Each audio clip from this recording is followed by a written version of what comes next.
Alright guys, and here's a little idea of what we're doing, but welcome back to another episode of the 12 Days of Building. It is day 2 and we are working on planning. Now, these 9 steps are the 9 things I think of while I go and accomplish a build. These are my 9 steps of planning. The way they're broken up is vertically.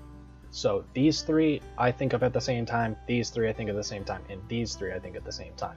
But the level of importance goes from left to right. So number 1 most important thing is need, then style, and then function. And by the way, it's top row is most important, second and least. So most important is need, style, then function. So what's the need of this build right here? I need to be able to have, for my build, for instance, my survival world, a furnace array. And so that's the need. We need a furnace. Style, I say let's go for a kind of not completely beaten up, but an old kind of rustic style of medieval build. And the functionality of it is I need to plan for the redstone to be a part of this. So to be able to do that, I need to come up with the palette, which is going to be a lot of grays. So let's grab a few. It'll be these. Let's make a little bit of space. I don't think I want to use cobble because I don't want it to be that beaten up. And this. These will be our main building blocks. Here and here. Now, so there's our palette. Our shape. Well, let's talk about shape real quick. This is supposed to be a furnace array. It's supposed to be for the ability to smelt things down. So this doesn't have to be a big area. In fact, it'd be a good idea for it to be smaller, because think of the logistics of when people would smelt things. I don't want it to be an even number. The area needs to be hot for the metal and appliances to be able to be shaped. I also want it to be perfect square. So let's bring out another one. So to be able to do that, a smaller build might be even better for this. Now, the way I want to do this, it would be a 3 wide. Yes, I just said I want it to be an even number. So how can we accomplish this? How can this work? Well, if we put it sank into the wall on, let's say, this side, we'd be able to accomplish that. So what we would need is, let's plan this out. Where will this go? Let's maybe put that in the floor. All right, that sounds good. And then we can put this here. Instead, let's put it in the back here. Be able to hide those hoppers almost entirely. Then we can put on the back side here a few hoppers. Let's actually run it the other way. Something along these lines. To one up here. And then let's run these right here. Alright, so that's the functionality. That's what we need in here.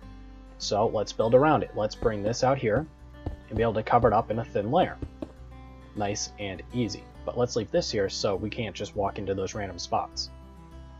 Sweet. So we now have need, style, function all taken care of. There's a palette and shape. The roof we have to keep in mind for what we're going to be doing. So here it's going to be a single entrance in the middle, so this can slope in to a high peaking roof or something along those lines. Then we work on the interior, the depth, and the design. So I'm going to do the first 3.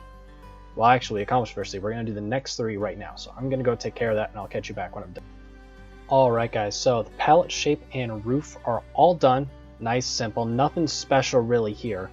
And if we go on the inside here, we have this, it's very naturally goes in here, it curves in, we have all this, and it looks good. So the last 3 parts, it's the interior, depth, and then design. So depth is how far out we'll have it go, then obviously the interior is take care of inside furnishings. The design though, the design you have to kind of keep in mind the entire time you go. The design is, are you going to be matching a certain style? Are you going to be trying to follow something? Now this here is a design. The whole entire thing is a design. And you're able to take it and slightly modify it and then replicate it. And this will go along with a farther along day of 12 Days of Building, where we talk about reusable designs. So this is your base of the whole thing.